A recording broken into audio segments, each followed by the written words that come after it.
happy to march on this year with a number of events the next 4 Thursdays and to commemorate certain things that are going on in the Eastern Mediterranean and bring some attention to some of the events in the region.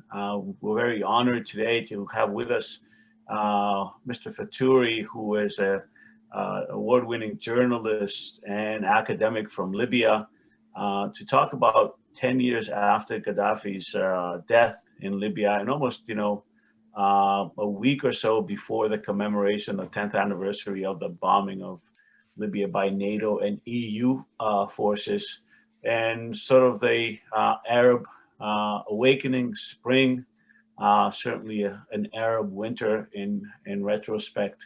But I'm very, very happy that we're kicking off this month's events with Mr. Fetouri. And I'm also very happy to introduce one of our students, Maria Mujahid, who is also an intern and an assistant at the Institute of Eastern Mediterranean Studies. Welcome, Mr. Fetouri, and Maria, the floor is yours. Pleasure, thank you.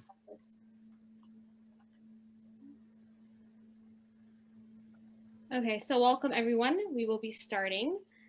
So again, welcome to the Institute of Eastern Mediterranean Studies at Emmanuel College. We are honored to welcome today's guest, Speaker Mustafa Fetouri, who will be presenting 10 years after Gaddafi, Is a Peaceful and Inclusive Libya Possible? Mr. Fetouri is a Libyan academic and award-winning journalist. He is a recipient of the EU's Freedom of the Press Prize. Mr. Fetouri is also a public speaker and MENA region expert. Mr. Fetouri received his undergraduate education in Europe at the American University in Greece. Then he finished his postgraduate education in the Netherlands. Mr. Fetouri is also an experienced trainer in the media and journalist, where he has trained many Libyan journalists. He is also a keynote speaker and active participant in many international conferences in Europe, Middle East, and Asia. Again, thank you, Mr. Fetouri, and the floor is yours. Thank you very much, first of all, everybody, and to the Institute and our friend Petros for the opportunity. Since we are not going to have, kind of very long presentation, I prefer to have more of a discussion than me presenting and you following or listening. We will go straight into the presentation, which I have divided up into about 6 sections, as you will see. And we will start with the 3 important maps of Libya. And then we go into key events in Libyan crisis, in the 2011 present faces and stories, because they have some connection I have made with the media in that regard. And then the current situation, future questions, concluding remarks, and then hopefully we will have some lively Q&A session. To really understand, one of the reasons why what happened in Libya happened in the way it did in 2011, it's probably a very good idea to have a look at the political map of the country.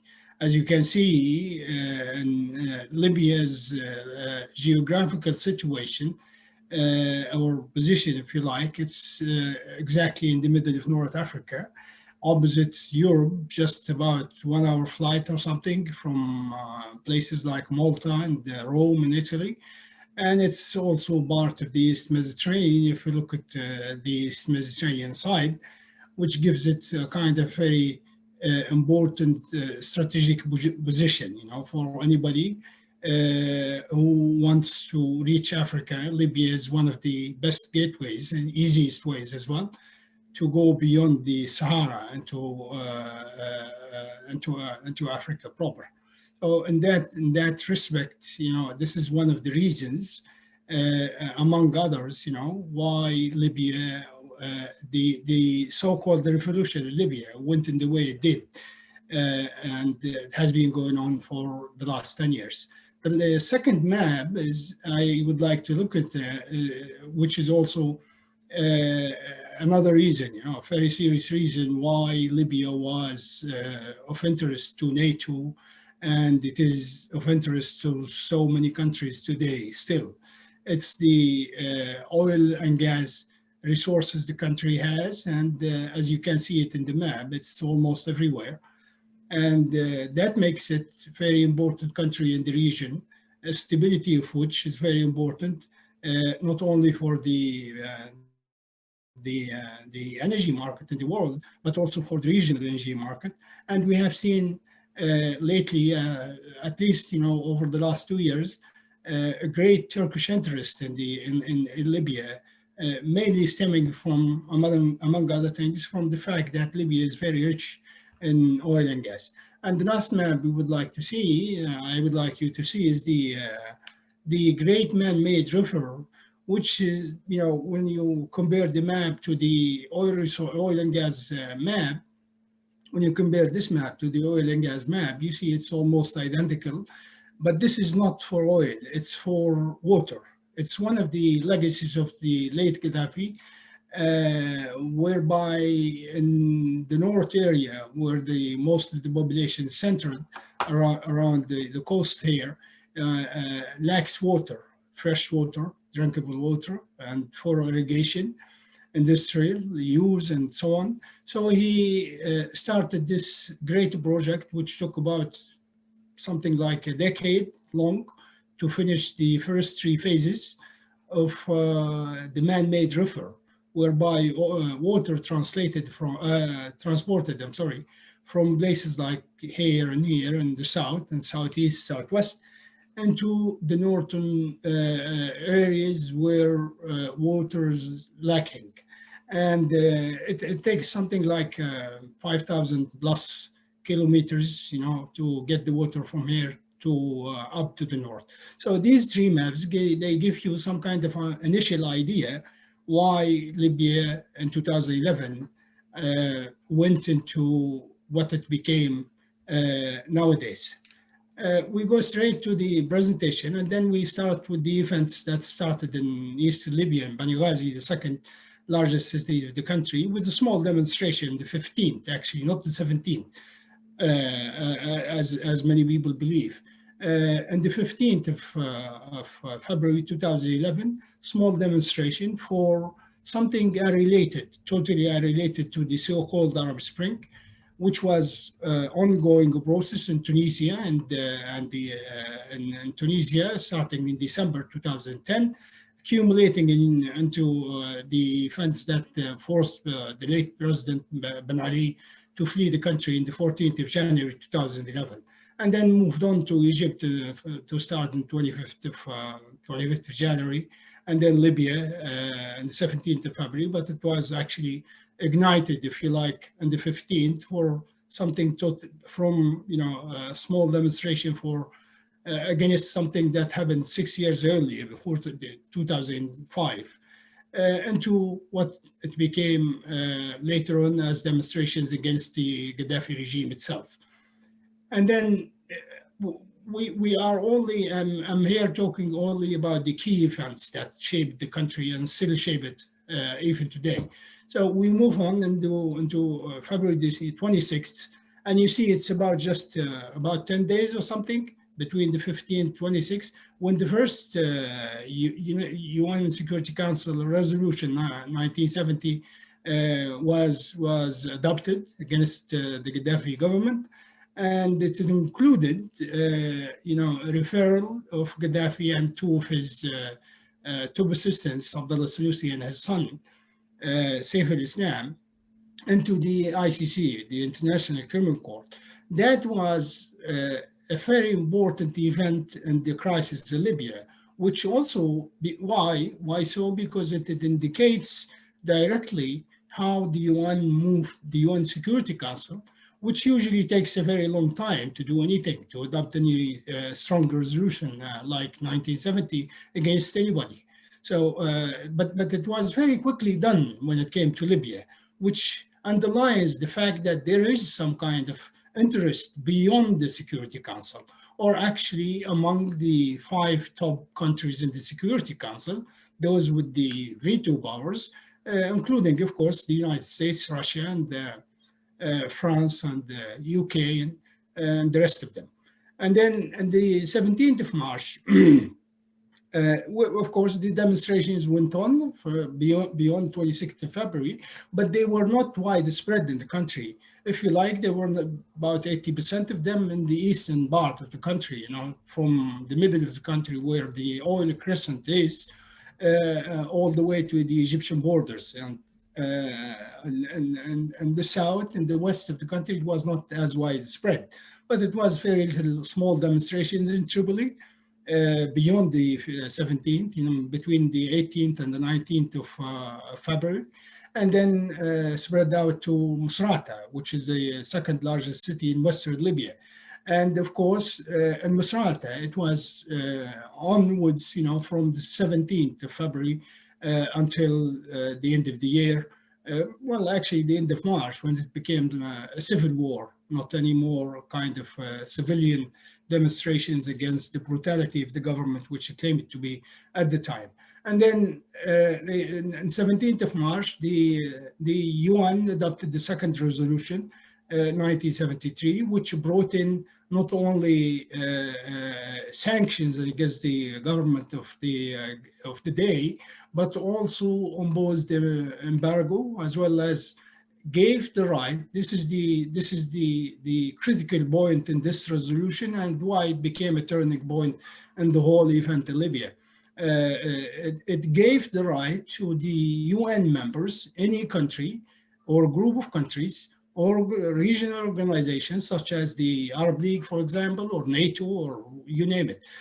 It gave them the right, quote unquote, to use whatever necessary means to protect civilians in Libya. Of course, the idea at the time was that, or at least in the media, was that civilians, peaceful civilians demonstrating, as well as civilian population centers, are under attack, brutal attack by the government of Libya, or the Gaddafi government at the time. And thousands, and according to the media, were killed. And I remember the Italian foreign minister at the time, Mr. Frattini, Franco Frattini, his name, in the government of Berlusconi. He came out in the media and said, about 10,000 people have been killed. When the events just started, the demonstrations just started about a week earlier. And by the end of that week, I think, or the second week of demonstrations in eastern Libya, the total number of deaths, of course, was something like less than 500 people, according to different sources.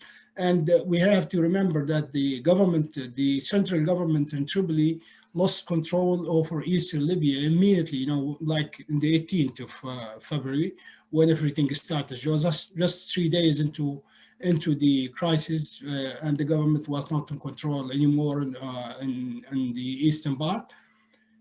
And it became what started as civil demonstrations, but it turned out into a civil war, the price of which we are still paying. And I remember back in June, I think, or May 2011, a very great academic and sociologist and anthropologist by the name Hugh Roberts, and he is, I believe he's in the University of Tufts. He wrote a very interesting, very long article, and a very interesting one, about 12,000 words, I think, at the time, titled, "Who Said Gaddafi Had to Go?" And ever since, from 2011 until this day, many Libyans still question, cannot find an answer for this question. Who said Gaddafi had to go? Of course, there are so many events going on at the time, and in that context of what is being called the Arab Spring, Libya was just another country like others. But in fact, it's not like others. It's not Egypt, it's not Tunisia. It's completely different society, completely different system of government. But anyway, that's what happened.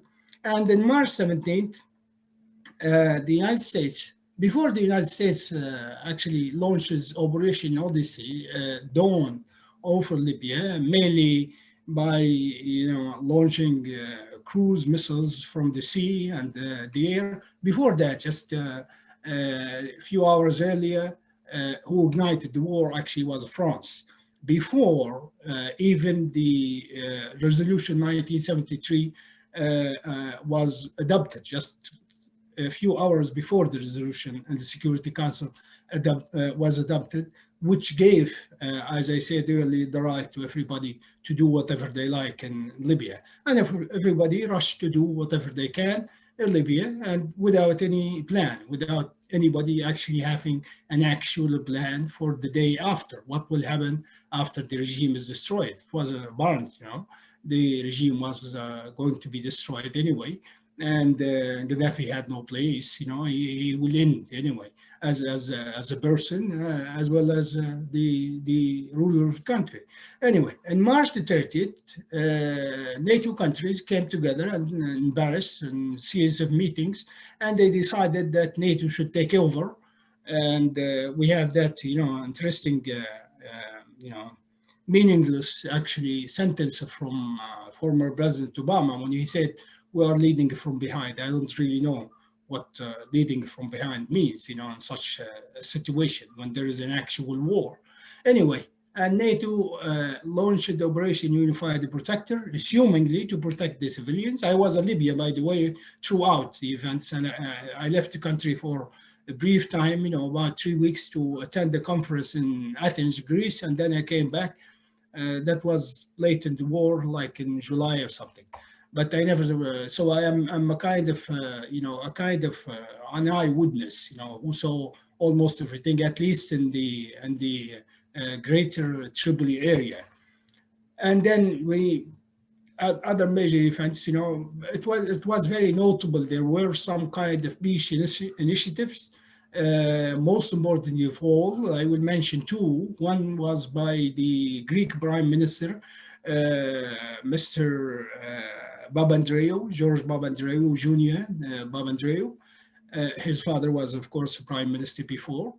And Mr. Papandreou had a very good, close relationship with, as his father did before, when he was Prime Minister of Greece, with Gaddafi personally and his family. And he tried to come up with some kind of initiative, and he did. That involved, ceasefire for a certain period of time, and then UN fact-finding mission into the country. Remind you, until this time, April 2011, the UN had nobody on the ground, so it doesn't really know what was going on. And all the resolutions adopted by the Security Council adopted based on media reports. And we know what the media do. Anyway, but of course, Mr. Papandreou couldn't reach Libya because of the French rejection of the whole idea of peaceful solution to the conflict in Libya. The second notable peace initiative came from the African Union. There was a high committee headed by the former president of South Africa, Mr. Zuma, Jacob Zuma, and he arrived. He managed to get to Libya, to Tripoli, and meet Gaddafi, and then went to Benghazi, east of the country, to meet the rebel leadership there. But before he even arrived in Benghazi, they rejected. We discovered afterwards, years later, that it was the French who forced the rebel leadership to reject the African Union peace initiative. And of course, the war went on. And there is this categorization of the war, if you like, those who are supporting Gaddafi and those who are against Gaddafi. Well, you could say that more or less, but there's something else, that those who are against foreign intervention and those who are supporting foreign intervention because it will mean they will control the country, they will run the country, they will topple the regime, and so on and so forth. By October 2011, the city of the capital Tripoli fallen to the rebels in August 2011, and then Gaddafi left Tripoli secretly, of course, at the end of August, something like 7 days after the Tripoli was taken over, and he headed to Sirte, his hometown, where he stayed until October. There was too much fighting in Sirte, around that area, and Bani Walid, which is support of the Gaddafi government as well. And by October, 20th of October, the man, Gaddafi and a few of his diehard supporters and his son,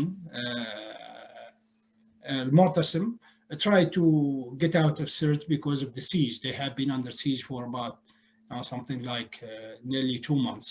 And in the way out of Sirte, they were heading southeast of Sirte, southwest of Sirte, trying to reach Bani Walid, I guess, which is about 300 kilometers away, west of Sirte. They were bombed by NATO, and according to some of the survivors who were with them, the actual motorcade, if you like, that was leaving Sirte, in which Gaddafi was in one of the cars, and that motorcade was bombed first by the French or some NATO aircrafts, and then he was caught alive along with his defense minister, and he was killed. And later on the way to Misrata, he was taken to Misrata, but he was killed before he reaches Misrata. And then everybody thought the war is finished and everything is going to be nice and fine, and Libya will be peaceful, democratic, a flourishing country in the region, another Singapore. I remember one of the French, British diplomats, actually, I think the former ambassador to Libya at the time, was saying that it will be another Singapore in the region. And of course, we jump on to 2012 elections. That saw the first free and democratic elections with great interest from the people that elected the first parliament in the country. And it was in June. Everybody was happy, but still nobody really cared about what exactly will happen to Libya 3-5 years down the road. And that was the question we still asking even today. We still, a decade later, we still don't have any answer to that one. We are trying. The UN is trying, and everybody else interested in the country is trying. And some of these attempts are not very successful, and some of them are.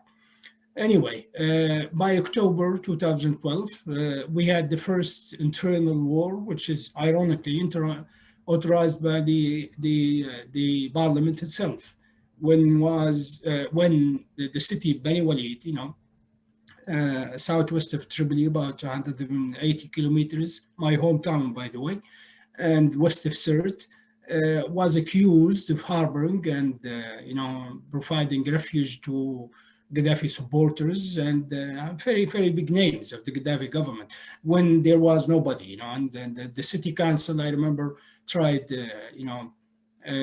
unsuccessfully many times to get the evidence, from the government, the central government, just installed in Tripoli, that proof that there are Gaddafi high-profile or high-ranking officials hiding in Bani Walid. So they authorized the invasion of Bani Walid, and that was Bani Walid is a hometown to one of the biggest tribes, in Libya. That's the tribe of Warfella. And because of that, it has very wide social networks, connecting it with other tribes in Western Libya, especially in Western and Southern Libya. And that was the first major split in the western part of the country. And after they invaded the city, of course, with the casualties and, children died and so on and so forth, homes destroyed and businesses as well, mosques as well, they found nobody.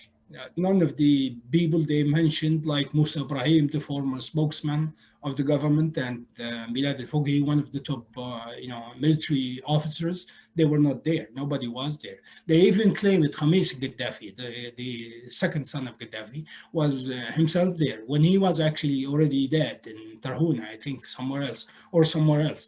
And they found nobody, and nobody really, cared to give some kind of an apology to Bani Walid, or try to amend the broken links with the tribe in Bani Walid and say something was wrong and we are sorry about this, but or held to account those who were behind it. But none of that has happened. And then in May, of course, we went on between 2012 and 2013, not very quiet year, but then you have some kind of what I call the centralized war, decentralized war. The war was centralized between two sides in 2011, all the way until the end of 2011. And then it became, moved, the war itself became so many little wars, here and there, between tribes, between regions, between cities and towns, and that's why we reached the 2013, and then the opposition, they became the government, of course. Now they are not the opposition anymore. They came up with in May 2013. They came up with the idea of political isolation law, which means practically that anybody who held any kind of even not higher position in the Gaddafi governments between 1969 and 2011, about 42 years, anybody, even the head of a department or sub-department or in any government entity, in any government business or government ministry or whatever, in the military, has to be removed and will never be allowed to work in politics or in the government again, or hold any public office, even if head of a company making whatever product. And that was very critical law and very damaging. Why? Because it simply hollowed all the government institutions out of the experienced people who have been there and they know how to run the government for decades, and they have the experience, they have the knowledge, and they understand the local laws and how to apply them and everything you think about, and they just throw them out. Of course, that meant the slow collapsing of the state itself, the state services and the state institutions per se as an institution. They started coming down because nobody knew, of those guys who came in. The new guys who came in actually had no idea how to run the country, how to run a government, how to run the Ministry of Education or Ministry of Health or whatever.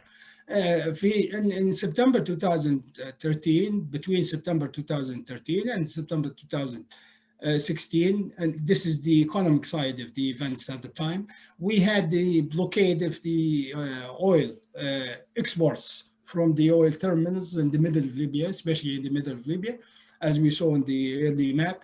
It was blocked by different militias. Every now and then, within these 3 years, it will be blocked by some militia demanding something, and they start, of course, selling it in the black market, trafficking it to regional countries nearby, especially Tunisia and Africa and to the south, like Niger and Chad, Sudan, Egypt, you name it.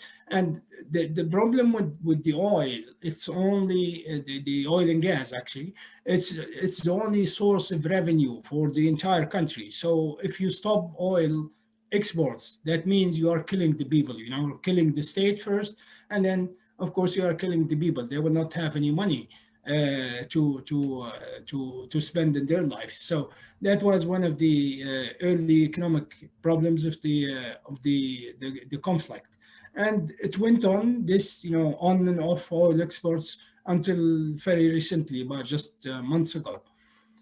And then in September 2014, we had the second free elections, supposedly. But this was, people are already disappointed with the early election in 2012.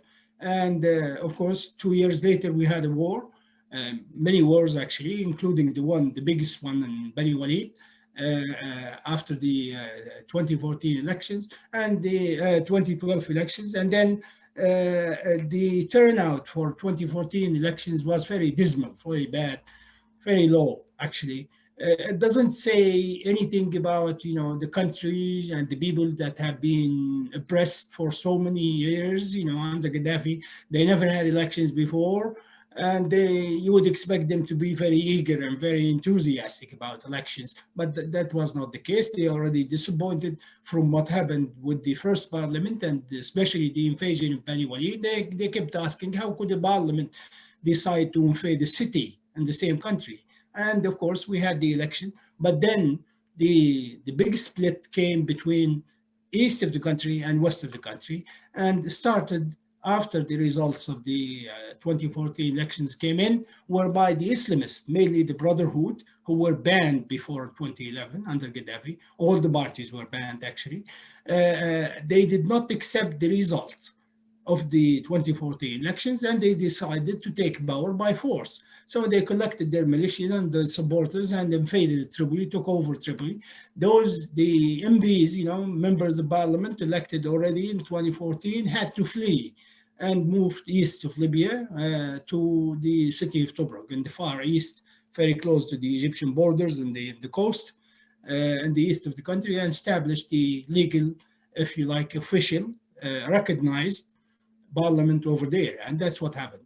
And of course, Mr. Khalifa Haftar, who was an American citizen as well as Libyan, of course, was in the country by 2011.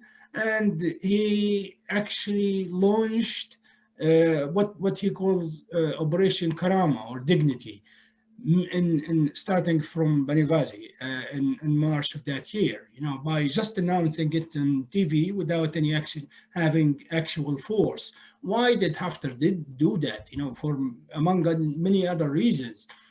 Benghazi between 2012 and 2014, well until the early months of 2016 actually, was under the complete control of Islamists, jihadists included. I am talking about Ansar al-Sharia, who were involved in the killing of the American ambassador, Chris Stephens, in 2012 in Benghazi when he was visiting the city.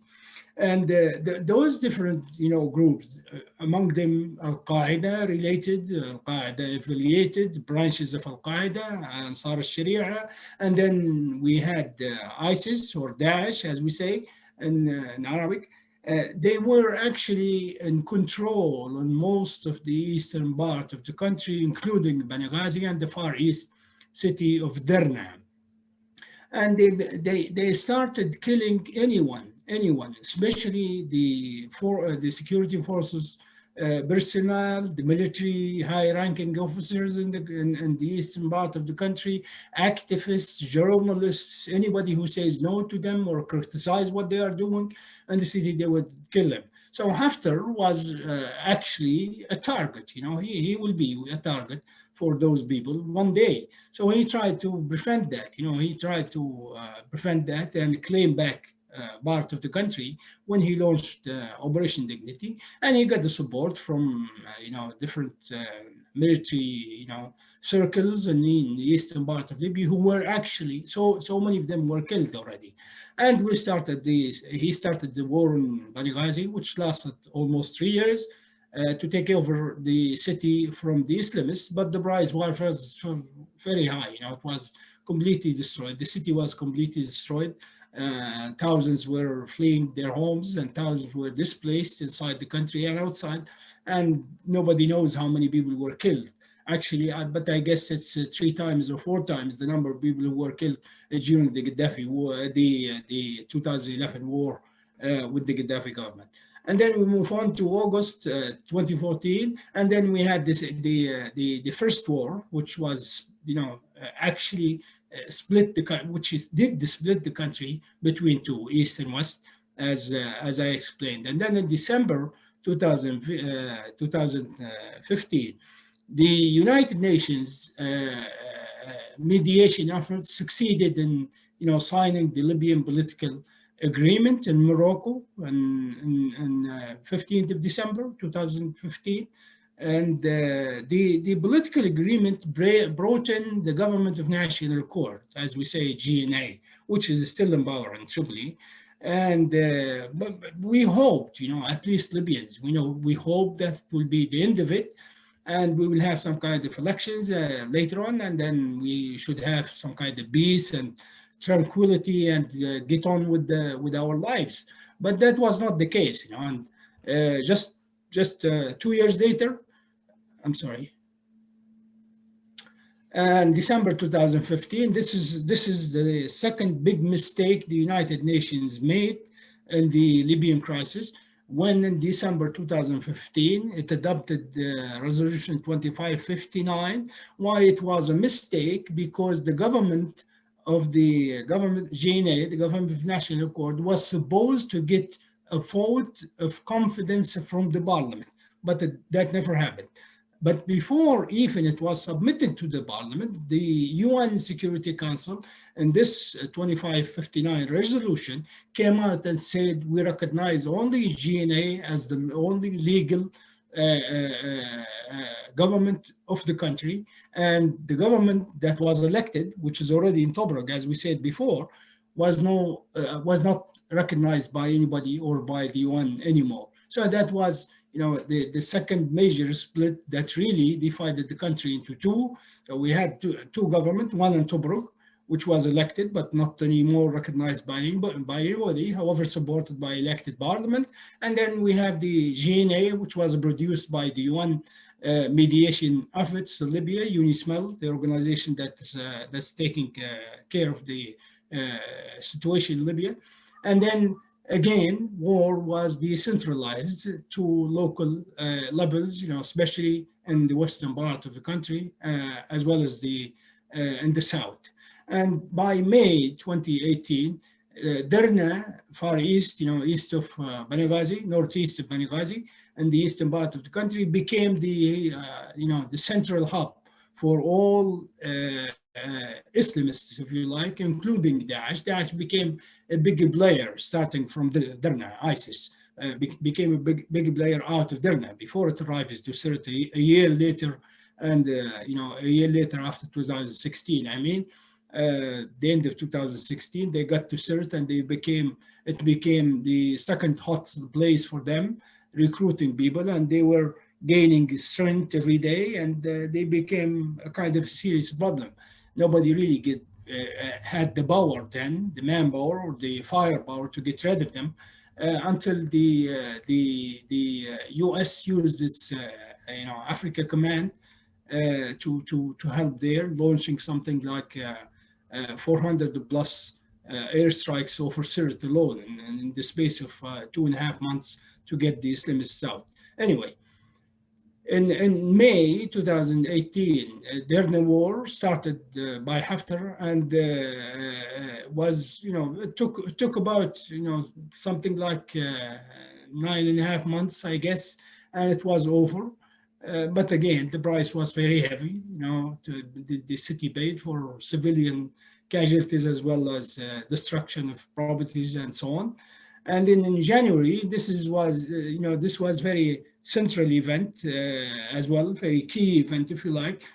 In January 2019, LNA, Mr. Haftar's forces, Libyan National Army, took over Sabha, which is the capital of the southern region of the country, which means that the Haftar loyal forces are now in control of something like 3/4 of the country, plus the 100% control over the oil producing region, or 90% of the oil that comes out of Libya. And of course, oil was flowing and nobody was accounting where the money goes, the oil revenue, where does it go? But somehow it goes to everybody, it finances the war on both sides, those who are supporting GNA and the others who are against GNA, which is recognized by the United States. It gets the money from the same source, which is oil and gas. And then after 2000, in 2019, another very important event that happened. In April of that year, LNA, Mr. Haftar's forces, decided to, with the approval of the Trump administration, especially his security advisor at the time, national security advisor, Mr. Bolton, John Bolton, they approved Mr. Haftar's decision to implicitly, of course, to invade Tripoli and remove GNA from power. Actually, GNA should have gone by then because it was supposed to be an interim government for a maximum of 2 years, but it's still there, even 6 years later. Anyway, Mr. Haftar's forces very quickly got to Tripoli and laid siege to the city until they were forced out by Turkish, mercenaries, Syrian mercenaries, Turkish forces, and so on and so forth. And the idea of the expanded mercenary I included here is to give you an idea about how regional countries, step by step became part of the problem, not part of the solution in Libya.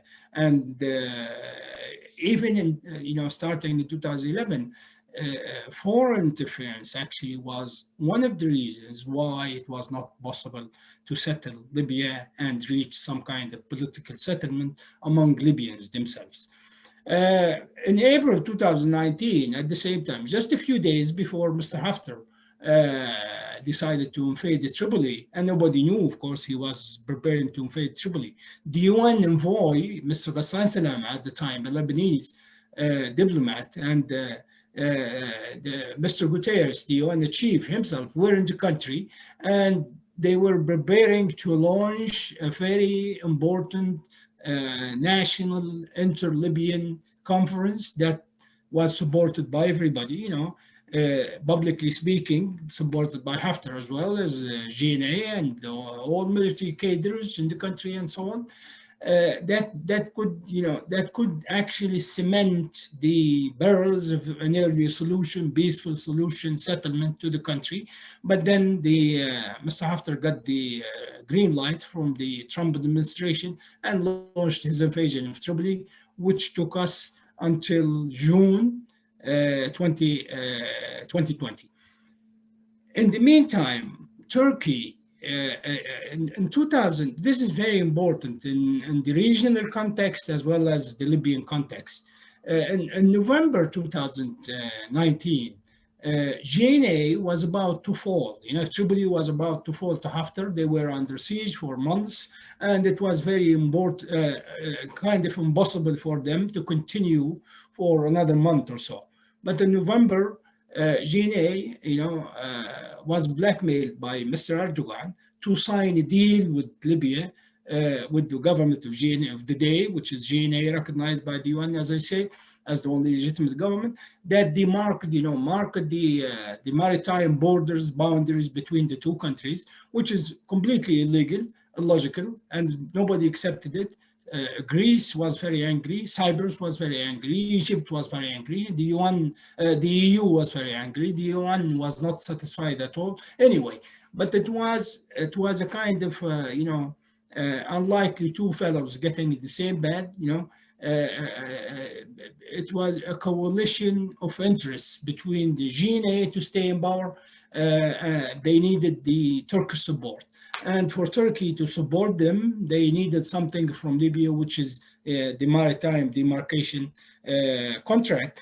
Why it is important? Because Libya, when you talk about maritime exclusive economic zones, as they know it, they call it, in the region, Libya is a superpower in that because it has a very long Mediterranean coast extending something nearly 2,000 kilometers. So if Libya says, Turkey has the right to claim this area of the sea or that area of the sea, everybody else in the area has to listen, and the region has to listen, because Libya is a very important country when it comes to interest in the economic zones, in the Mediterranean Sea.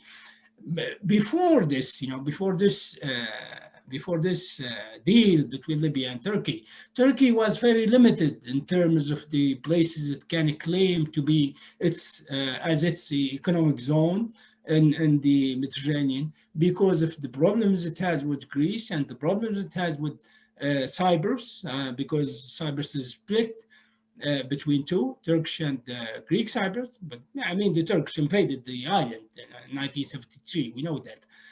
Anyway, so a return for signing this, GNA got the thousands of Syrian mercenaries to help them fight Haftar.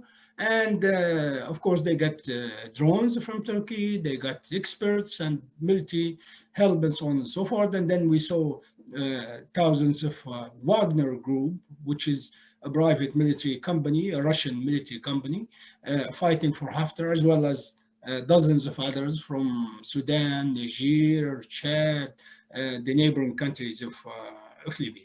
So it became kind of official, very official split between the two countries, between the two parts, East and West, and the country, which actually started at least three years earlier. It was not in 2019. In May 2019, the siege of Tripoli was ended thanks to the, hundreds of militias that are supporting GNA, which most of them are criminals anyway, as well as the Turkish and Syria's role in the war against Haftar. In June 2020, LNA, or Haftar's forces, were officially defeated, and they were driven all the way, 500 kilometers away, to the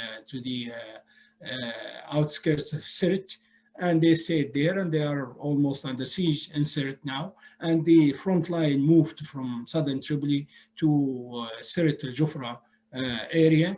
And in October 2020, UNISMIL, which is the UN mission in Libya, managed to get a breakthrough in terms of having a ceasefire document signed by 5+5 commission, which is 5 officers from Haftar's side and 5 officers from GNA's side. And that ceasefire agreement, the only thing that it managed is just a ceasefire. But the rest of the agreement, like the foreign forces that have to leave, the coastal road between East and West has to be open, and many other conditions, they have never met. The road is still closed, and the foreign forces are still there, either the Syrian, the Turkish, or the Russians. And the only thing, that came out of it is actually the ceasefire itself. We haven't been having any war for the last few months, which is a rarity in Libya nowadays. We never had this lull, if you like, or this truce for so long. Anyway, I don't know if many of you knows any of those guys, but the lady in the right, I brought this because besides its face and story, it's also gives an insight into how the media manipulated the situation in Libya for whatever reasons, especially the Arabic-speaking media, Al Jazeera on the top of this, of course. The lady on the right is Iman Al-Abedi, and she ended up in jail in Boulder in Colorado State in the United States now. She's in jail. That's a very long story. But why we have to mention her story as an example of how media manipulated the situation and fabricated the stories about what's going on in Libya from day one, was the fact that this lady walked into the Rexus Hotel, a 5-star hotel in Tripoli, around the 24th of March, 2011, when the war just started, second week of the war, I think. And at that hotel, you have all kinds of international media, you name it. Everybody is there staying at the hotel, and it's kind of headquarters for the international media and the government spokesman team and so on and so forth. And she claimed she was raped by Gaddafi forces at one of the checkpoints, that never happened, of course. We know this today. We did not know at the time. But at the time, every major news channel, newspaper, spokesman, they just used them, Iman Al-Abedi, as an example of the brutality of the Gaddafi regime. Now we know it never happened. The guy in the left, which is, his name is Hisham Shushan, he was actually, it's very gruesome video. That's why I did not include it. It's very disturbing. You can't really watch it.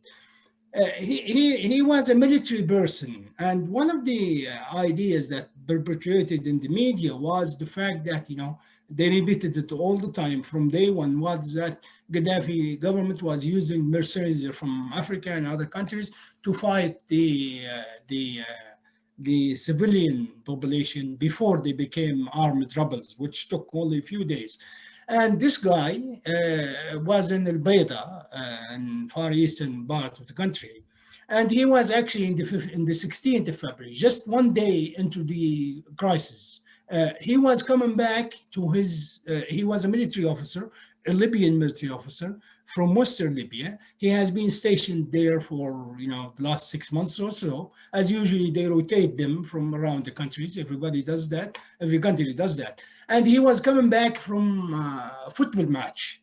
When they caught him, the people, the mob in Al-Bayda city center, they caught him, they were talking to him. You see it in the video, you hear everything.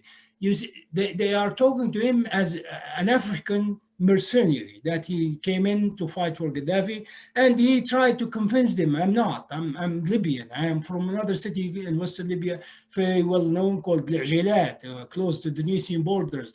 I am just a black Libyan. So many thousands of Libyans are black, and nobody listened to him. And they killed him as they talked to him. Everybody, give him a bunch, use a knife or something. He was about to die, just, in the middle of the crowd. After he was just about to die, just last breaths of his life. I'm sorry to describe this, but it's very important because of the way the media used it. He was hanged from his leg into the bridge over the road, and he was left there to die. I don't know what happened to him afterwards. Nobody knows really what happened to his body. And then, of course, his family in Western Libya came out and said that was our son, Hisham Shushan. He was there, stationed there, as in, the government sent him there months ago. It has nothing to do with the revolution. It has nothing to do with firing the civilian population. This is one of the earliest examples of how the government at the time, Gaddafi government, was accused of using mercenaries.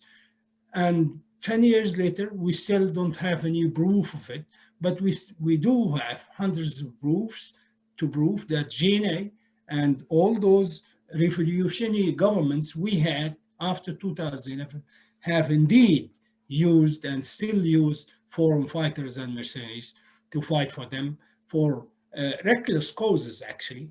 In November 2020, the UNISMEL, UN mission in Libya, managed to launch the political dialogue forum. Am I taking too long time? Should I stop here? Can you hear me? Yeah, I'm here. We do want to get into questions and answers, so you can wrap it up if you like. Yeah, please. Just 2 points, Where we stand today, the UN mission managed to launch the Libyan Political Dialogue Forum, LBDF, to get around the problems created by what the UN diplomats call the dinosaurs, people like the Speaker of the Parliament, people of certain politicians in Western of the country, in the West of the country, like Fathi Bashagha, the Interior Minister, the powerful Interior Minister, because he's from Masrata, and he's supported by so many powerful and strong militias.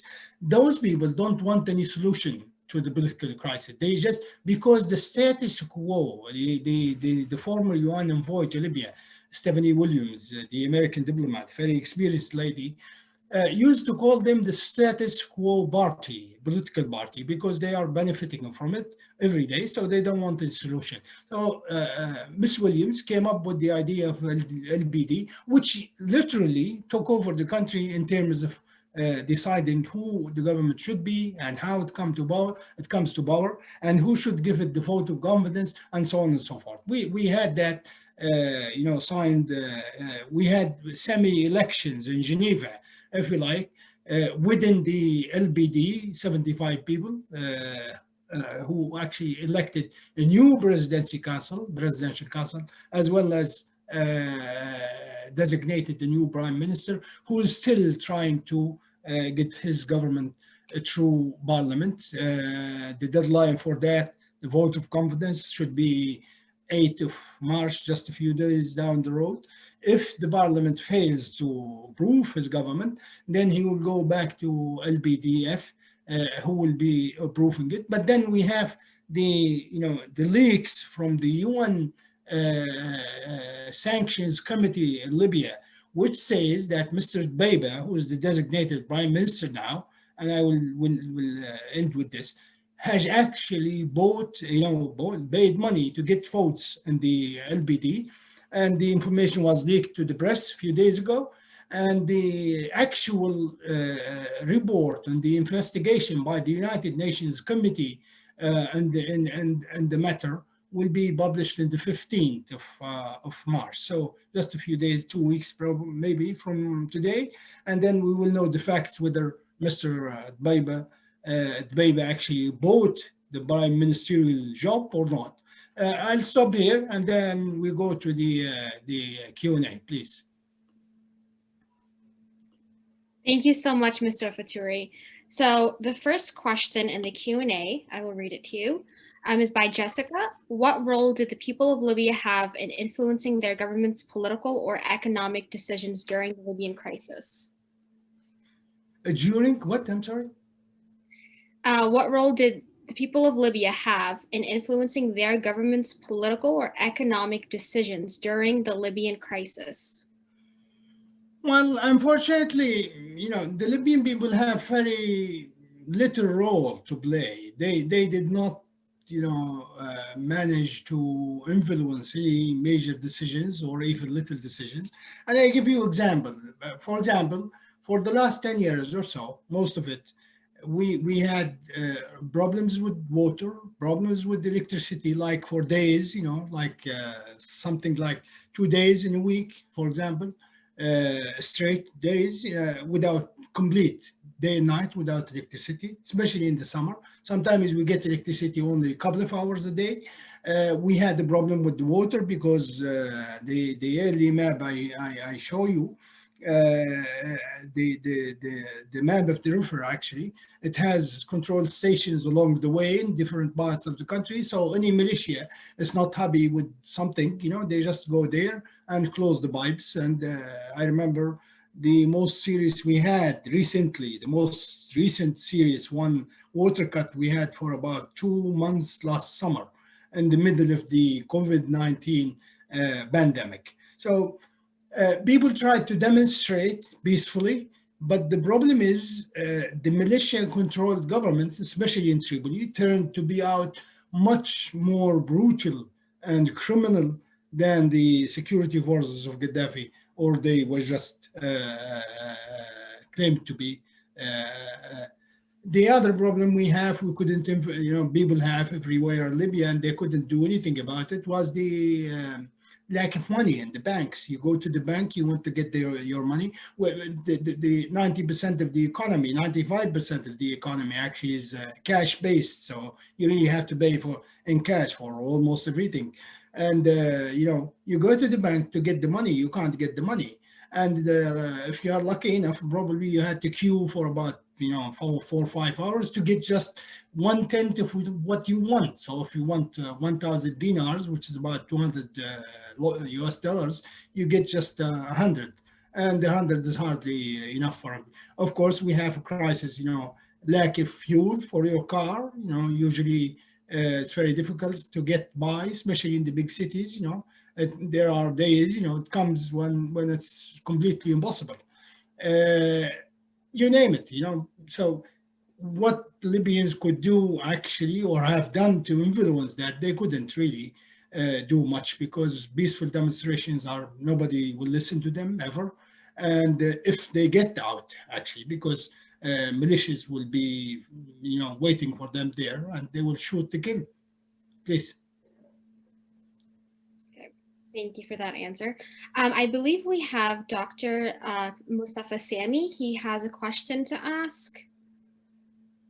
Professor Sami, the floor is yours. Yeah, you could read it. I sent it all over the QA. Oh, okay, 1 second. All right, so Sami's question is, unlike neighboring Egypt, Morocco tried hard and still is trying to position itself as a reliable mediator in the Libya conflict. They have hosted many conferences and talks to unify Libya. The question is, why is the Moroccan government so interested in Libya's political future? Well, we have to remember here a few things. One is the competition between Morocco and Algeria and the Arab Maghreb region. Of course, you know, Algeria is the rival to Morocco, regional rival to Morocco in the area. That's one thing. The second reason is the Arab Maghreb Union, which is almost dead, you know. Libya is part of that union, and that's why Morocco is interested. The other thing is there's the economic side, you know, of the Moroccan interest, and that is we usually have in these times, you know, before 2011, we have hundreds of Moroccan expats who are working and living in Libya, and some of them are still there. So it's very important for Morocco to get its people back, you know, working back in Libya. Plus, you know, Algeria is neighboring Libya and the west, southwest, and west. And Morocco is very worried that Algeria might be, you know, there before them. But you know, I'm not sure even the Morocco mediation actually succeeded. It succeeded in creating, if it was the Moroccan, I believe it was the one, it was the Morocco only hosted the meetings. You know, it succeeded somehow. We might give it credit in, you know, in organizing the GNA, the Government National Code in 2016, but that was creating another trouble for Libya. It's not helping the peace. Plus, one last important point that the governments in Morocco, the successive governments over the last 7 or 8 years in Morocco have been Islamists or Islamist-oriented governments. And what they are trying to do to Libya, which is very important for them, is to try to help the local Islamists come to power in the country, in Libya, I mean. These are the main reasons, of course, for Morocco to try to play a mediation part in Libya. Yes. Okay, thank you. I will move on to the other question by Julia. Turkey's intervention has certainly had a significant impact on the conflict dynamics in Libya. To what extent do you believe that Turkey would undermine any agreement that does not fit its plan and take advantage of internal political dynamics? Also, what are your thoughts on the approach the new U.S. administration will take on Turkey's ambitions? Okay, that's a very good question.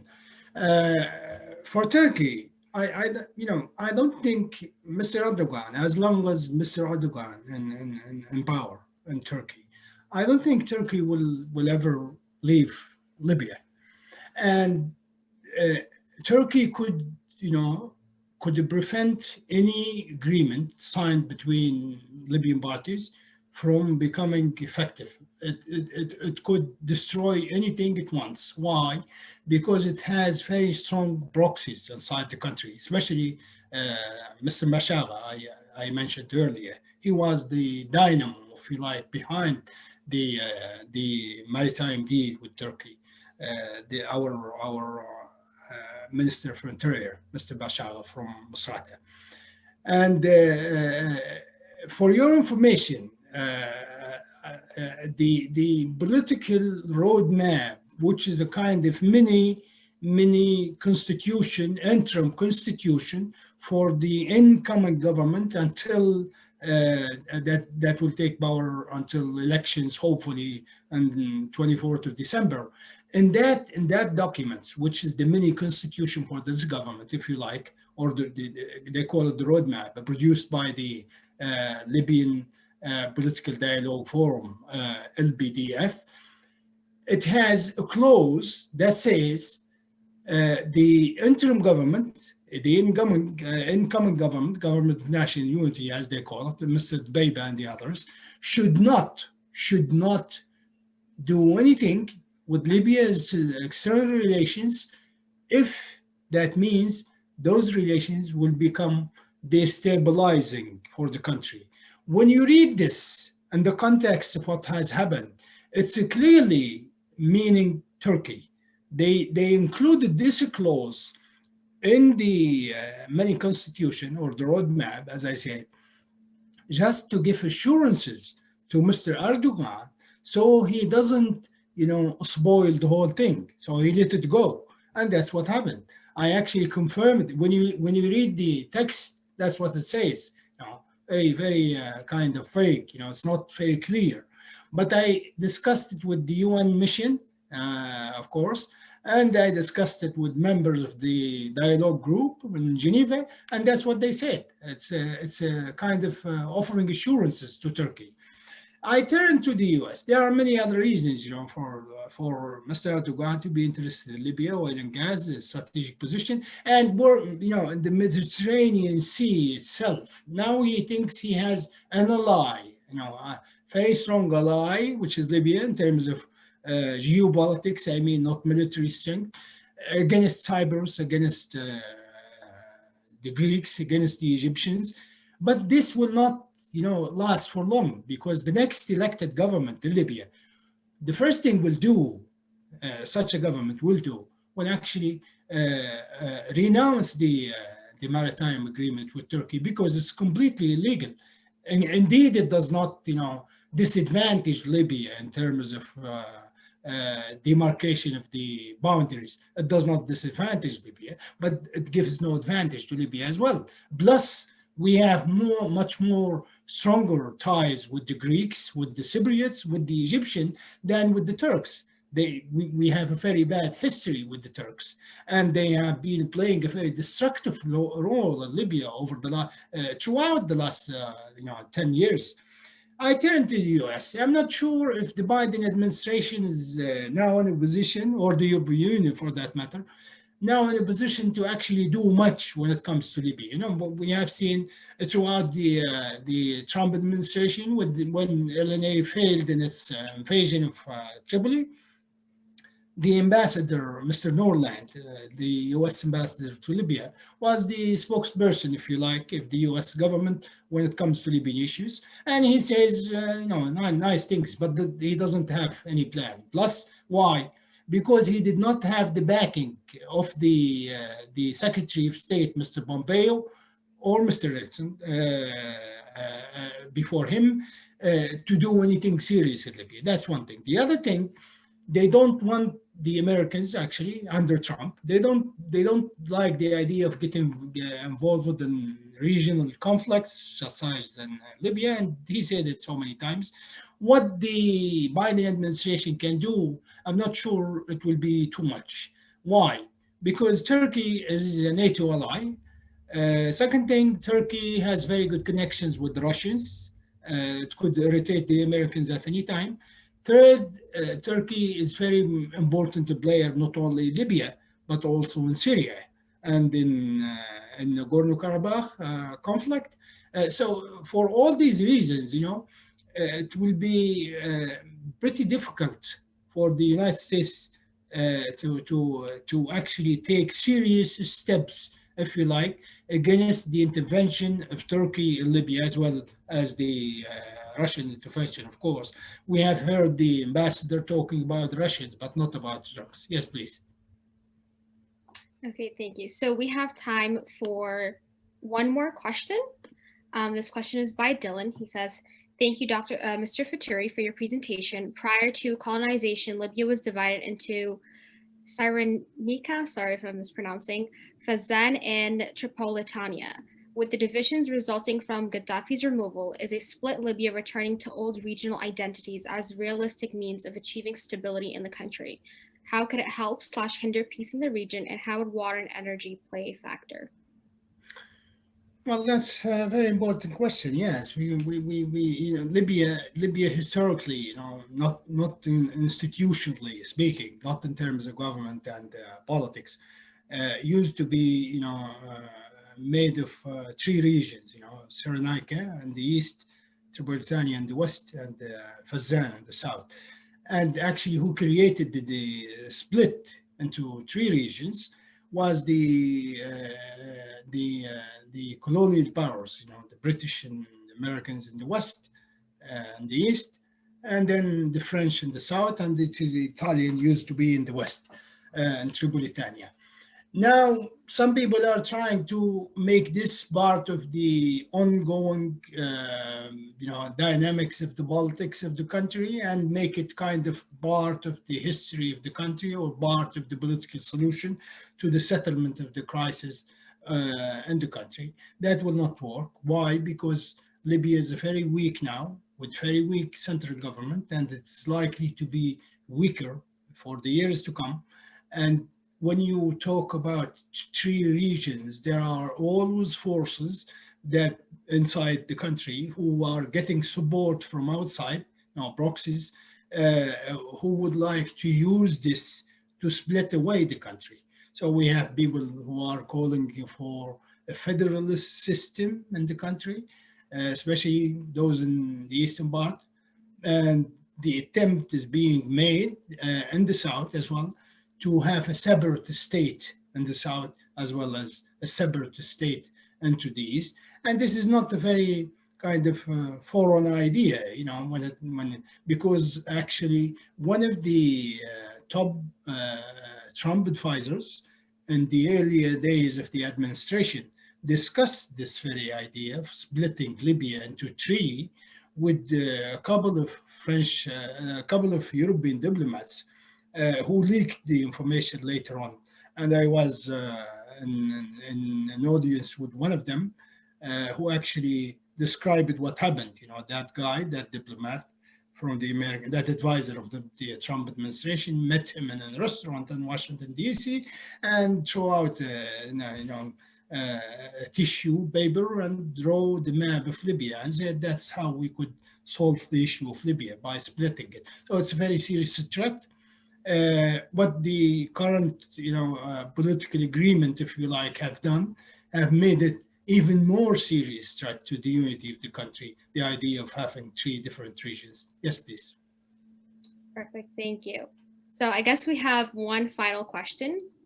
Is a peaceful and inclusive Libya possible? Well, it is. It is, and it's not. It's not finished yet. I'm sorry to say this, and I'm a very optimistic person, but the facts on the ground and the geopolitics in the region and the international interest in the country, because of the maps I have shown earlier, make it very unlikely. I don't think it will happen in my lifetime, unfortunately. I think we still have a long road, a bloody road, unfortunately, to go, but it is possible. I say this, I remember what the Libyans did to get their country back from the colonial powers and to get it united into one country back in the 50s. How we fought the Italians in the 1920s until the 1930s, and what Omar al-Mukhtar represents to us. So we have this feeling of dignity, and one day we will claim our country back, but not yet, unfortunately. And it will, force and will play a very critical part in claiming Libya back. But when it happens, I don't really know. Okay, well, Mr. Fetouri, we are honored to have you as a guest today, and thank you for such a wonderful presentation. The region is very important. But just before we close today, I would like to remind everybody that we have another event. It's March 11th, 12:15 p.m. EST and 21:15 AST. It'll be Armenia at Crossroads panel discussion following the recent war with Azerbaijan. And again, thank you, Mr. Fetouri, for the presentation. Thank you for having me.